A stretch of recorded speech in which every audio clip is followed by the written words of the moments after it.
Bonjour Julien, ça va? Ça va et toi? Ouais, ça va, ça va.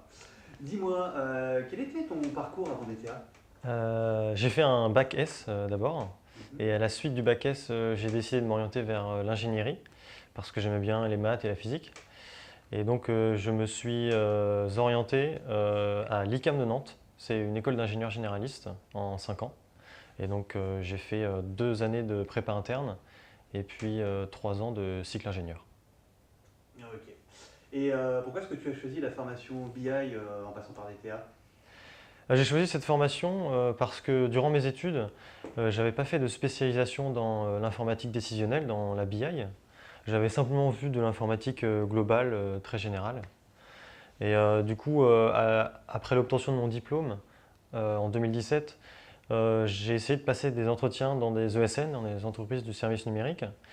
Mais malheureusement, toutes les réponses ont été négatives parce que j'avais pas assez de compétences techniques dans l'informatique décisionnelle. Donc c'est pour ça que j'ai choisi cette formation parce que à la fois ça me permettait de m'orienter dans le secteur que je voulais, l'informatique décisionnelle, puisque durant la formation on voit plusieurs technologies utilisées dans les grandes ESN.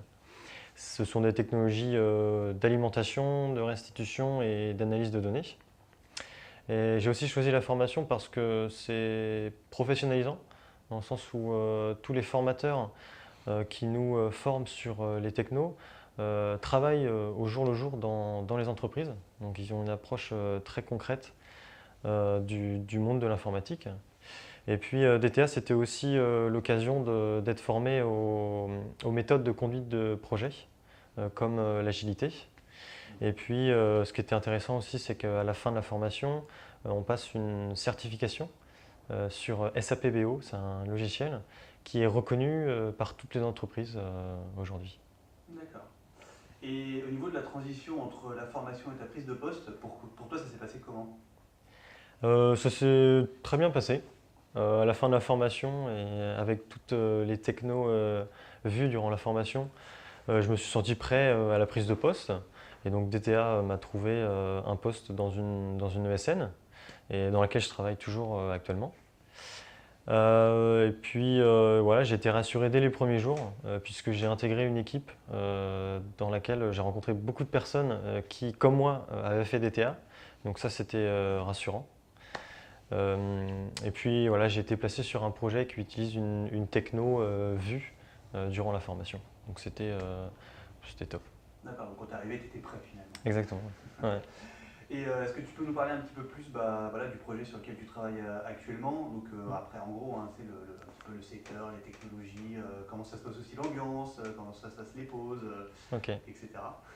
Donc je travaille dans le secteur bancaire pour une grande banque.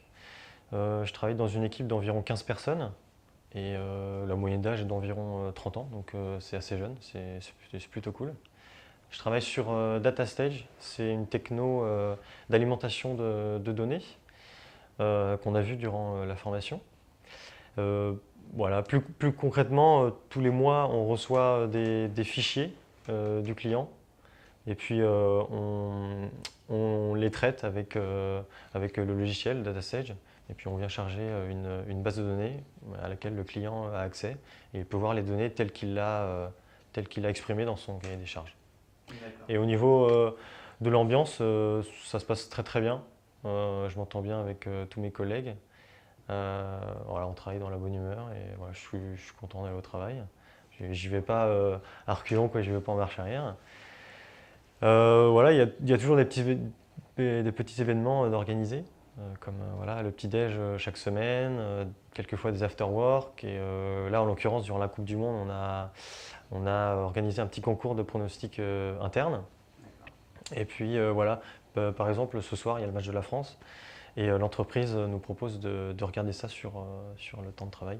Donc voilà, ça fait plaisir. D'accord. Ok. Et aujourd'hui, est-ce qu'au niveau de ton poste d'ingénieur d'études de développement, voilà, pour toi, est-ce que tu considères que c'est quelque chose qui est dynamique, quelque chose qui est monotone au niveau de voilà, la manière un petit peu dont les choses se passent pour toi? Hmm. Je dirais pas que c'est monotone parce que on apprend beaucoup de choses, surtout au début. Moi, je le vois et c'est là que je trouve que c'est le plus intéressant. Il y a beaucoup de choses à voir, beaucoup de choses à apprendre. Après, dans les grandes ESN, il y a aussi beaucoup de projets différents, dans le sens où si on souhaite changer de technologie, on peut facilement voilà, bouger de projet en projet. Et c'est ce qui forge voilà, une belle expérience. Et de même, dans les entreprises, il y a un partage de connaissances énorme. Et ce qui fait qu'il y a possibilité de se former en interne, voilà. Soit sur une technologie qu'on connaît déjà pour se perfectionner, ou soit sur d'autres technologies voilà, par curiosité. D'accord. Et ça directement à partir de ton poste de travail finalement. Oui, Ouais. ouais, c'est ça. D'accord. Et bah, aujourd'hui, est-ce que tu considères que tu es passé de Padawan à Maître Jedi? Ouais. Maître Jedi, ce serait un peu prétentieux de dire d'aller jusque-là. Ou c'est merci si tu préfères. Non, ça aussi. Mais non, je pense que. Enfin, je me rends compte qu'on peut évoluer très très vite dans les ESN, surtout si voilà, on change de projet, on est curieux. Après, pour devenir maître Jedi, je pense qu'il faut à la fois le savoir et le savoir-faire. Pour l'instant, c'est DTA qui m'a donné le savoir sur les technologies. Et après, c'est l'expérience qui me donnera le savoir-faire. D'accord. Bah écoute, merci. Moi, j'ai pas d'autres questions spécifiques à te poser. Bonnie, moi, j'ai pas de questions. Voilà. Merci en tout cas. Merci.